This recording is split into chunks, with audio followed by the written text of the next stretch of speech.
Chapter number 7 conic section. त्यामध्ये point आहे tangent at a point on a parabola.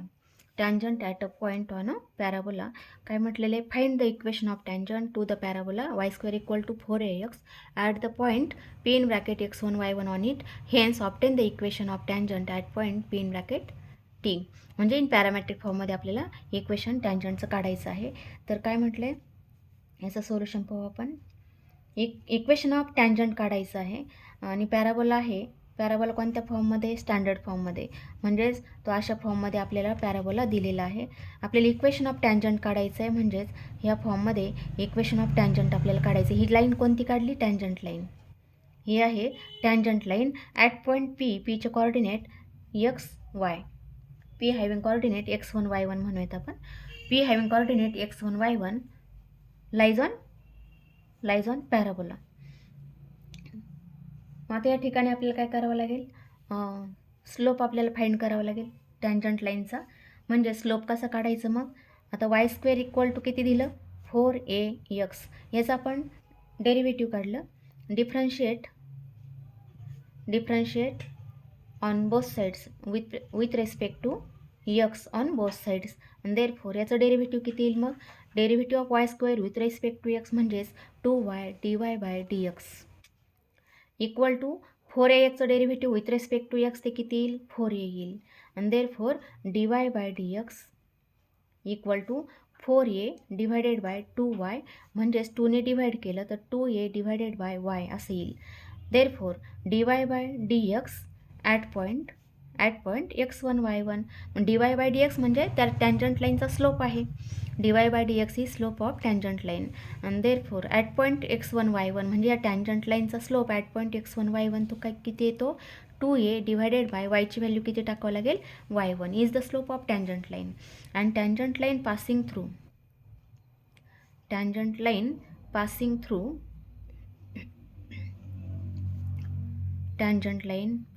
Through p in bracket x1 y1 having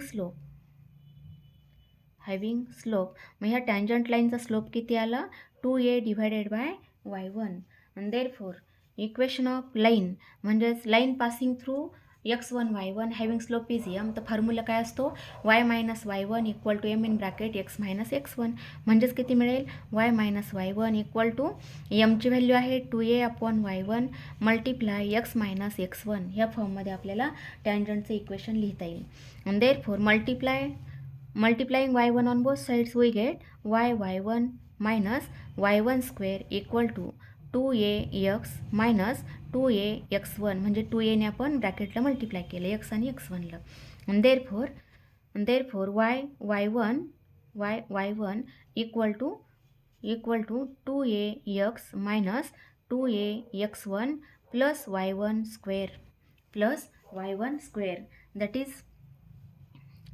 आणि therefore आता याला equation number first लिहूया आपण. Equation number first, but point P x1 y1 lies on parabola. Parabola कोणता आहे, y² equal to 4ax. Therefore मग yची value किती, y1 आणि x1ची व्हॅल्यू किती येईल, x1.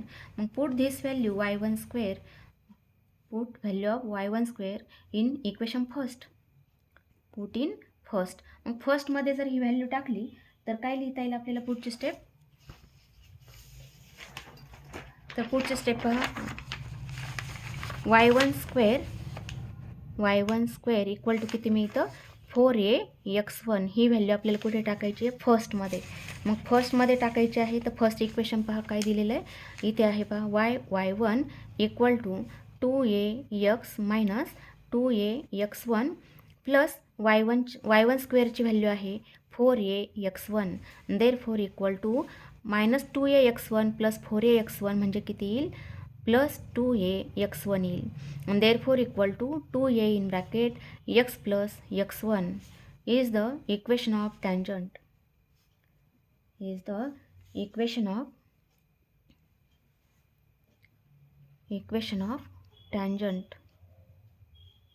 मग कशाचं आहे हे, equation of tangent to parabola. Parabola कोणता तो y² equal to 4ax at point p in bracket x1 y1 p in bracket x1 y1 हे मिळतं. आता लक्षात ठेवण्यासाठी सुद्धा सोपी मेथड आहे पहा. मग आता ते लक्षात कसं ठेवायचं आहे, तर आपण सर्कलचं इक्वेशन लक्षात ठेवलं होतं, equation of tangent to circle. ते कसं लक्षात ठेवलं, जर x² plus y² equal to a² असेल तर याचं इक्वेशन ऑफ टॅन्जंट म्हणजे x² म्हणजे x तर एकाला x1 एकाला x1 म्हटलं, y² म्हणजे y तर एकाला y1 म्हणायचं इक्वल टू a². हे झालं या सर्कलचं इक्वेशन ऑफ टॅन्जंट. त्यानंतर असं होतं x² plus y² plus 2gx plus 2fy plus c equal to 0 हे इक्वेशन होतं सर्कलचं. मग हे कसं लिहिलं आपण, x1 प्लस y² म्हणजे y तर y1 प्लस 2g तर इथे आहे g ब्रॅकेटमध्ये 2x म्हणजे x प्लस x म्हणजेच ते असं लिहिलं x1 प्लस f ब्रॅकेटमध्ये 2y म्हणजे y प्लस y तर ब्रॅकेटमध्ये काय लिहिलं y plus y1 plus c equal to 0. आता पहा हे पॅराबोलाचं आहे इक्वेशन 2ax आहे. पॅराबोलाचं इक्वेशन आहे y² इक्वल टू 4ax. तर इथे आता लक्षात ठेवण्यासाठी y² म्हणजे y लिहितात तर एकाला y1 म्हणायचं म्हणजे काय आलं y1 इक्वल टू 4ax म्हणजे असं लिहिता येईल 2 मल्टिप्लाय 2ax 2a आणि इथं लिहिता येईल आपल्याला 2x म्हणजे x प्लस x तर एकाला फक्त काय म्हटलं x1. अशा प्रकारे आपल्याला इक्वेशन ऑफ टॅन्जंट लक्षात ठेवता येतं. तर equation of tangent at point x1 y1 of parabola ते काय मिळतं y1 equal to 2a in bracket x plus x1. आता पॅरामेट्रिक फॉर्ममध्ये लिहायचं इन पॅरामेट्रिक फॉर्म. मग पॅरामेट्रिक फॉर्ममध्ये p in bracket t equal to काय कोऑर्डिनेट असतात at² 2at. Therefore x1 equal to at² and y1 equal to 2at. Therefore equation of tangent is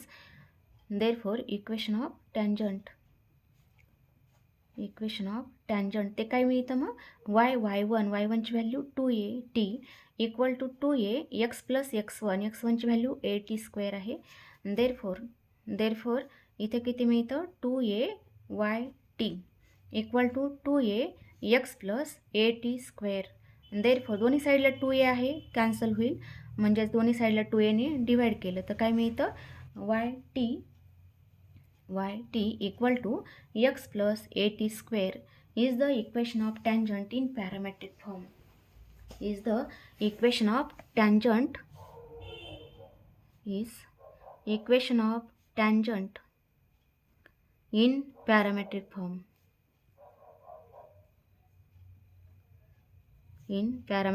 अशा आपल्याला दोन इक्वेशन मिळालेले आहे. पॅरामेट्रिक फॉर्ममध्ये yt equal to x plus at² आणि हे एक मिळालेलं आहे y1 equal to 2a in bracket x plus x1 होतं. त्यानंतर पुढचा पॉईंट आहे याच्यामध्ये कंडिशन ऑफ टॅन्जन्सी. पुढचा आहे कंडिशन ऑफ टॅन्जन्सी म्हणजेच जर tangent line y equal to mx plus c असेल तर त्याची कंडिशन काय येईल. मग equation of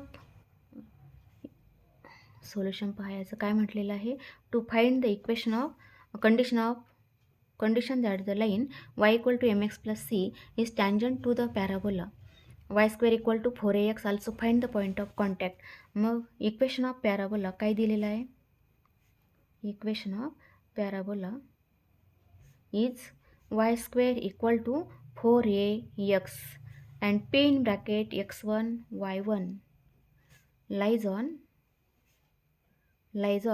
y² equal to 4ax. आणि देअरफोर आता हा पॉईंट जर ह्या कर्ववर असेल तर आपल्याला काय म्हणता येईल, हा पॉईंट त्या कर्वचा काय आहे लोकस पॉईंट आहे. म्हणजे अशा फॉर्ममध्ये इथे पॉईंट काय होता x1 y1 होता. मग इक्वेशन काय लिहिता येईल y1² इक्वल टू 4ax1 अशा फॉर्ममध्ये. त्यानंतर आणखी काय म्हटलेलं आहे equation of tangent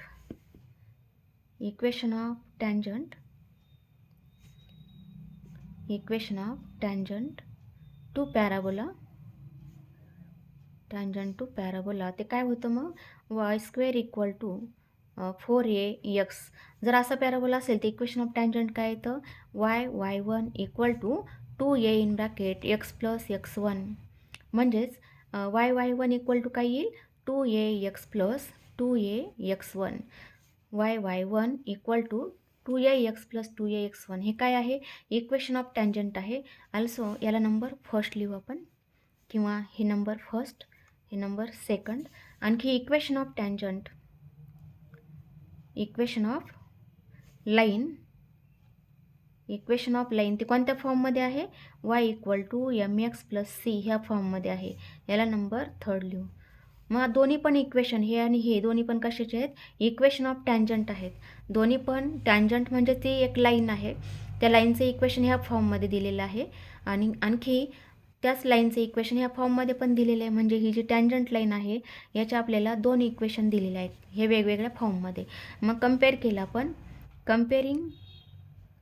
कंपेअरिंग equation 2 and 3 कंपेअरिंग equation 2 and 3. मग कंपॅरिझन कसं करायचं इथे पहा y1 आणि इथे आहे y म्हणजेच yचा कोएफिशियंट कंपेअर केला तर y1/1 इक्वल टू इथे 2ax आणि इथे mx कंपॅरिझन केलं तर 2a divided by m equal to राहिलेले नंबर 2ax1/c अशा पद्धतीने आपल्याला कंपॅरिझन करता येईल.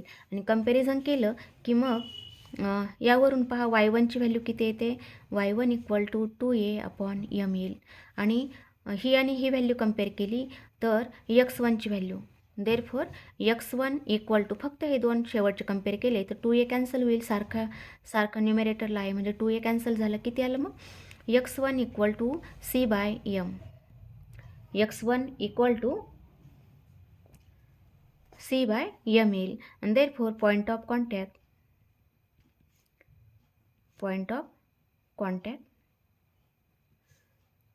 Contact is x1 y1 p in bracket x1 y1 that is p in bracket x1 किती आलं c/m आणि y1 किती आलं 2a/m. हा मिळतो आपल्याला पॉईंट ऑफ कॉन्टॅक्ट म्हणजे हा जो पॉईंट आहे हा काय मिळतो c/m 2a/m.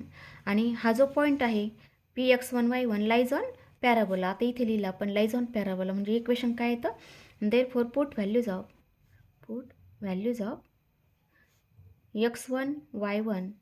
x1 and y1 in equation first we get आता ची व्हॅल्यू किती टाकायची आहे x1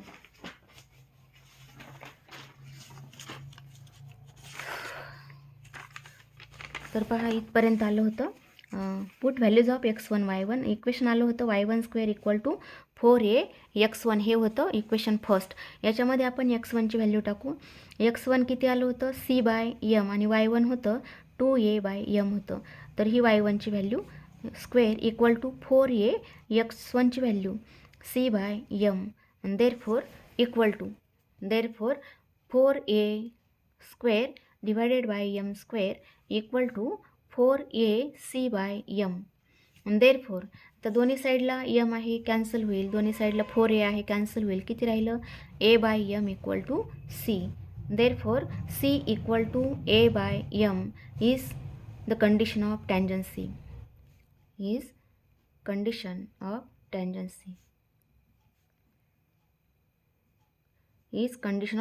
म्हणजे जर इक्वेशन ऑफ टॅन्जंट जर y equal to mx plus c असेल तर इक्वेशन ऑफ टॅन्जंट काय येईल असं विचारलं होतं. मग इक्वेशन ऑफ टॅन्जंट काय मिळतं c equal to a/m. Therefore equation of tangent is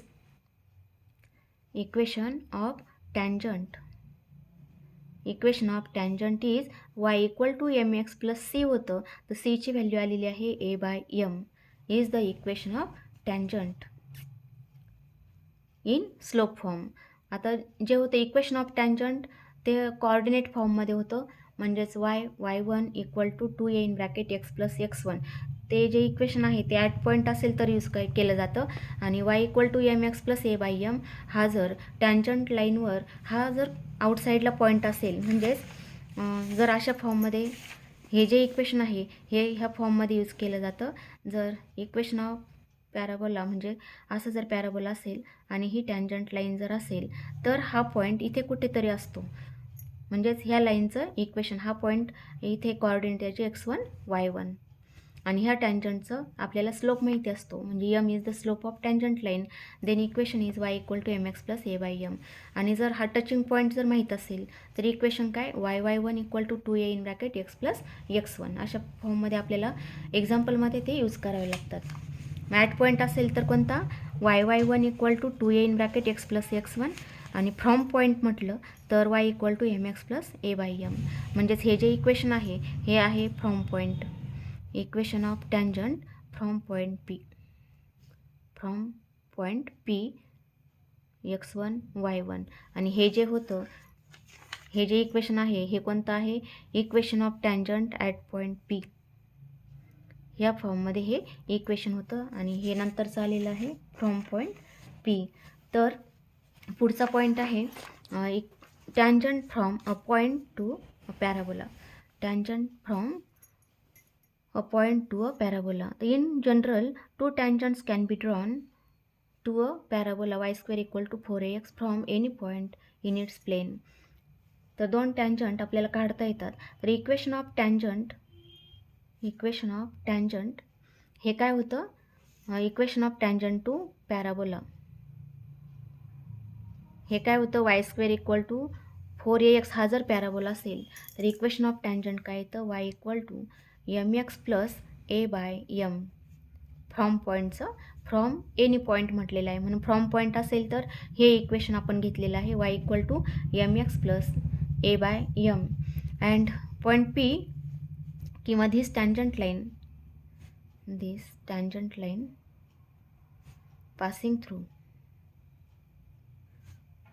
passing through point P in bracket x1 y1, and therefore y1 equal to m x1 plus a by m, and therefore y1 किंवा multiplying m on both sides, m y1 equal to m square x1 plus a, and therefore m square x1 minus m y1 plus a equal to 0.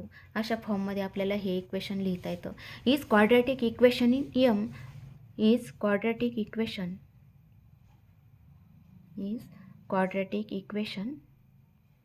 In m having two roots. दोन roots येतील, कोणते येतील, m1 and m2.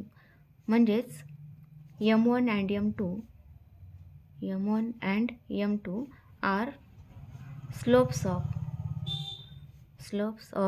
two tangent lines.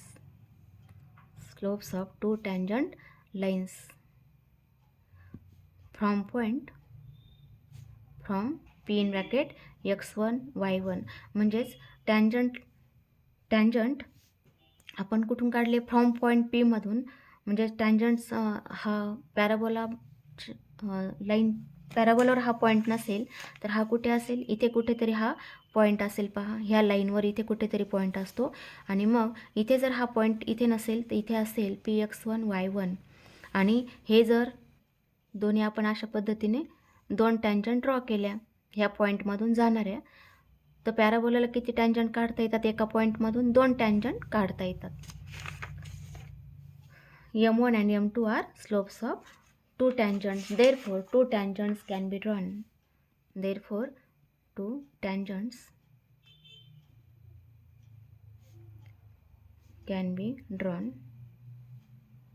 From point P. अशा फॉर्ममध्ये आपल्याला हे solution लिहिता येतं. म्हणजेच पहा, हे जी कर्व आहे ही कर्व आणि इथे कुठेतरी टँजंट आपण एक पॉईंट घेतलेला असेल तर अशी ही आपल्याला टँजंट लाईन ड्रॉ करता येईल. इथे आपण पॉईंट पी सिलेक्ट केला तर इथून जाणारी आणखी एक टँजंट लाईन आपल्याला ड्रॉ करता येते. आणि हा पॉईंट पी घेतलेला आहे, P having coordinate x1 y1. Therefore two tangent can be drawn. तर हे दोन टँजंटचे स्लोप काय येतील, वेगवेगळे येतील. m1 आणि m2 are slopes of tangent line. आणि देअरफॉर m1 मल्टिप्लाय m2. मग हा जर प्रॉडक्ट घेतला तर हा प्रॉडक्ट किती येईल, मग m1 मल्टिप्लाय m2. म्हणजेच काय मिळतं, ए बाय, इथे पहा ए डिवायडेड बाय x1. आणि जर दोन टँजंट लाईन जर परपेंडिक्युलर असेल, tangent lines are perpendicular to each other. दोन टँजंट लाईन जर परपेंडिक्युलर असतील तर काय म्हणता येईल, m1 m2 equal to -1 and therefore a upon x1 equal to -1 and therefore a equal to -x, that is x1 plus a equal to 0. म्हणजेच ह्या पॉईंटमधून जाणारी जी कर्व आहे ती काय मिळेल आपल्याला, इज द डायरेक्ट्रिक्स. परपेंडिक्युलरमधून जाणारी, जसं आपण पाहिलं होतं सर्कलमध्ये, दोन टँजंट लाईन जर परपेंडिक्युलर असेल आणि त्या पॉईंटमधून जाणारं जे सर्कल आहे त्याला आपण काय म्हणतो, डायरेक्टर सर्कल. तसं आता इथे काय मिळेल, ह्या पॉईंटमधून जी लोकस आहे ती लोकस म्हणजे कोणती आहे, is the equation of directrix. Equation of directrix म्हणजे दोन टँजंट लाईन जर परपेंडिक्युलर असेल तर त्या पॉईंटमधून जाणारी जी कर्व आहे, कर्व म्हणजे काय मिळतं आपल्याला, ती लाईन मिळते.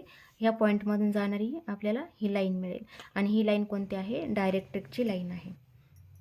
Is the therefore locus of point the tangent from which to the parabola are perpendicular to each other is the directrix of the parabola.